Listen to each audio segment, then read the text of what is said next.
good morning. So dumating na yung parcel natin para sa ating, so kailangan natin siyang protektahan mga par, hindi mag sunburn yung yung panel natin. At the same time protektahan natin yung mga kailangan natin protektahan. Ito natin lalagay mamaya. Syempre i-unbox ko muna. So right now is clear. Clear yan. So out of the package, ito yung laman. So smoke in order ko, andito yung manual. So mamaya papakita ko na lang sa inyo yung final output. Siyempre madali lang naman yan, sundan lang naman yung instructions. Katatapos lang natin mag-install mga par. Ayan na siya ngayon.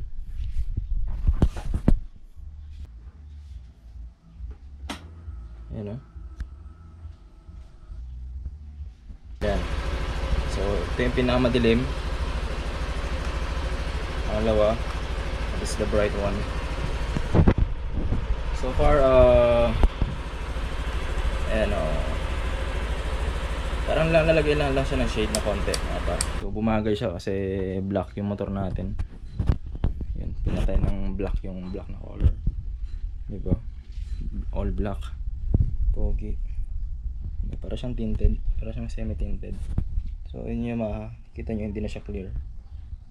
Yan, pero may shade na siya talaga. Right, pogi.